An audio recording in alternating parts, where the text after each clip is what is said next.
धर्मेंद्रजी आपल्या चित्रपटसृष्टीतले महान कलावंत होतेच, पण त्याचबरोबर ते अतिशय उत्तम माणूस पण होते. संवेदनशील आणि लोकांना मदत करणारा उमद्या व्यक्तिमत्वाचा आणि सगळ्यांशी उत्तम संबंध ठेवणारा त्यांचं उमदं व्यक्तित्व होतं. माझ्याशी त्यांचे आणि त्यांच्या परिवाराचे खूप जवळचे संबंध होते आणि निश्चितपणे त्यांच्या जाण्याने चित्रपटसृष्टीचं जरी नुकसान खूप मोठं झालं असलं तरी पण एक चांगला नेक इन्सान, एक उमदा इन्सान, एक उत्तम मित्र आपल्या हातून गेला याचं दुःख आहे. मी त्यांना श्रद्धांजली अर्पित करतो आणि त्यांच्या आत्म्याला शांती मिळो ही ईश्वरचरणी प्रार्थना करतो. आज हम सबके लिए बहुत ही दुख का दिन है. हम सबके बड़े भाई, देश के जाने माने कलाकार और विश्व प्रसिद्ध फिल्मों में अलग अलग किरदार से एक अमिट छाप जिन्होंने छोड़ा, ऐसे धर्मेंद्र जी का बहुत ही दुखद निधन हुआ है. धर्मेंद्र जी व्यक्तिगत तौर पे भी हमारे करीब थे, चाहे वो संसद सदस्य के रूप में उनके देश के प्रति सेवा हो, चाहे वो अलग अलग फिल्मों में कभी उन्होंने रुलाया, कभी उन्होंने हंसाया, गहरी फिल्में हों, बहुत मजाकिया फिल्में हों, हर एक में उन्होंने एक अलग प्रकार से अपने व्यक्तित्व का भी पहचान दिया, अपनी कला का भी प्रदर्शन किया. शोले कभी कोई भूल नहीं सकता, जितनी बार देख लो उतना ही आनंद आता है.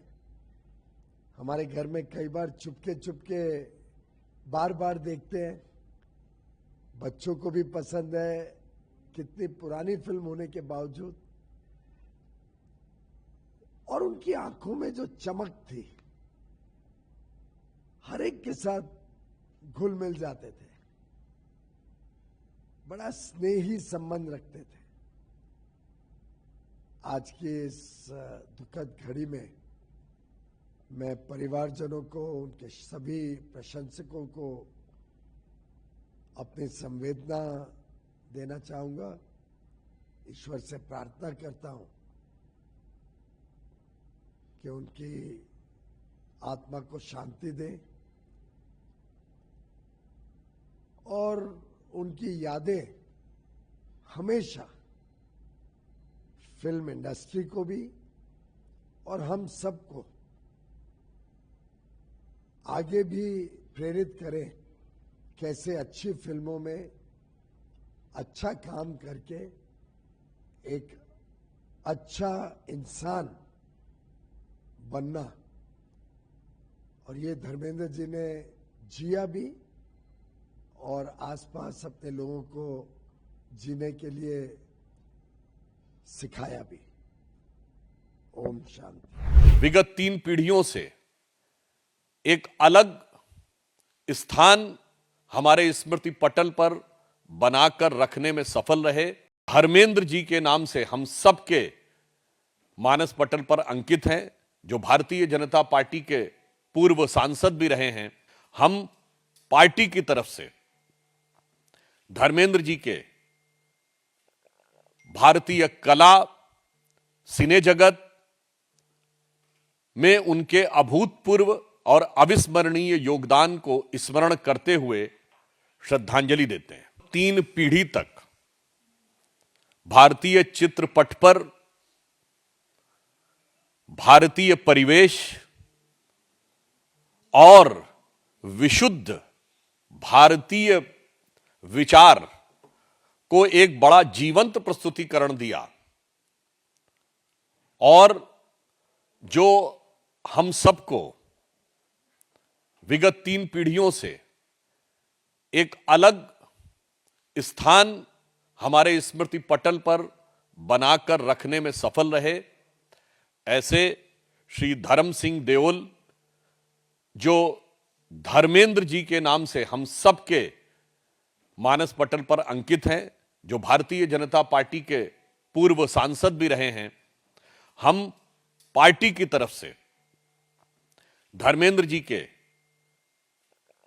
भारतीय कला, सिने जगत में उनके अभूतपूर्व और अविस्मरणीय योगदान को स्मरण करते हुए श्रद्धांजलि देते हैं। देखिए, जहां तक धर्मेंद्र जी का सवाल है तो सुपरस्टार थे, इसमें कहने की कोई बात ही नहीं। सदाबहार हीरो, रोमांटिक फिल्में हो या जो वीरता की फिल्में हो, सब में उनका कोई मुकाबला नहीं था। तो उस पक्ष पे तो सब लोग मानते हैं कि ऐसा हीरो मिलना मुश्किल है, उसकी हम बात ही नहीं कर रहे हैं। तमाम लोगों ने उनके फिल्मी जीवन एक फिल्म स्टार के रूप में उनको जो है याद किया, लेकिन मैं याद करता हूं एक नेता के रूप में, क्योंकि एक टर्म वो संसद सदस्य भी रहे, पार्लियामेंट में भी आए, और पार्लियामेंट में मैं देखता हूं तो उनका बिल्कुल मन नहीं लगता था। न वो कॉन्स्टिट्यूंसी जाते थे, कॉन्स्टिट्यूंसी उस तरह के राजनीति में लोगों के बीच मतलब घूमना, कॉन्स्टिट्यूंसी में काम करना, मुझे नहीं लगता उनको स्वाता था। पार्लियामेंट में बिल्कुल वो जो है बहुत मुश्किल से आते थे, सेंट्रल हॉल में हमें मिल जाते थे, रास्ते में कहीं मिल जाते थे। अब मेरा प्रोग्राम वो देखते तो मुझे पकड़ लेते थे, अरे भाई तुम कैसे, ये क्या है सब राजनीति में, यार समझ में कुछ नहीं आता है। तो वो जो एमपी रहे और इसके बाद फिर वो चुनाव नहीं लड़े। तो ऐसा होता है कि कई लोगों का मन जो है जहां बसा होता वहीं बसा होता। उनका मन रचा और बसा हुआ था फिल्म इंडस्ट्री में, बॉलीवुड में। उनकी लोकप्रियता की वजह से उन्हें एमपी का टिकट मिला और वो संसद सदस्य बने, लेकिन वो उनको भाया नहीं। बहुत लोगों को नहीं भाया, बच्चन जी को भी नहीं भाया, तो उनको भी नहीं। लेकिन हेमा मालिनी जी बड़ी रेगुलर पॉलिटिशियन, वो पूरा नियमित अटेंड करती हैं, सब चीज बोलती हैं। उनकी पत्नी जो है वो बहुत ही सीरियस पॉलिटिशियन है, लेकिन धर्मेंद्र जी को कभी राजनीति पसंद नहीं है। तो वो एक बहुत ही जो है स्वच्छंद विचार वाले, मस्त, सबको चाहने वाले, सबको प्यार करने वाले, सबसे अच्छे रिश्ते रखने वाले फिल्म स्टार थे। उनका जाना एक बहुत बड़ा नुकसान है। हाय दोस्तों, मैं हूं आपका राजपाल, और आज एक ऐसा इंस्पिरेशन जिसमें जेन्युइनली फट्टा टाकी से लेके, शोले से लेके, धर्मवीर से लेके, चुपके चुपके से लेके, सत्यकाम से लेके, आंखें से लेके, कितने नाम लिए जाएं। और जब हमारा इंडस्ट्री में हमें एडमिशन मिला तो उस समय सनी पाजी, सनी भैया, बॉबी भैया, उनसे हमारा हमेशा रिश्ता भाई भाई का रहा। लेकिन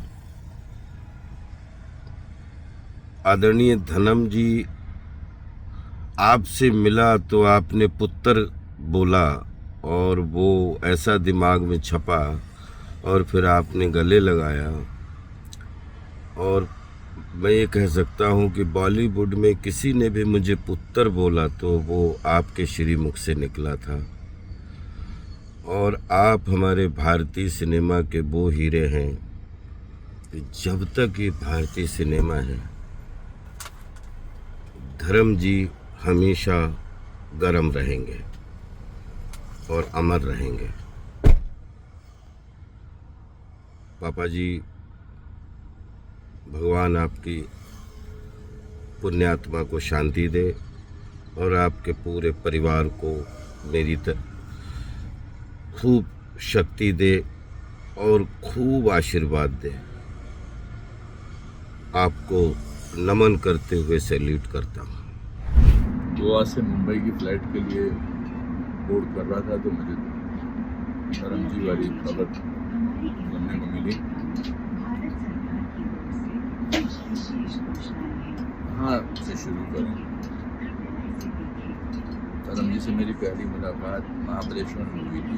फिल्म की शूटिंग चल रही थी, मैं उस फिल्म में नहीं था, और मुझे वो इतनी गर्मजोशी से मिले थे, इतने प्यार से मिले थे कि उसका बयां करना मुश्किल है। इनफैक्ट धर्म जी का जो दिल था वो प्यार की खान था, जाने अनजाने दोनों लोगों के।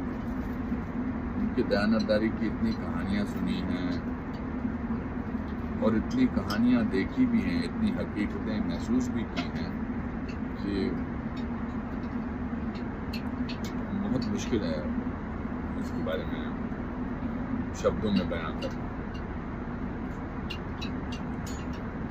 He was a people's person, the most beloved person, most beloved human being on earth.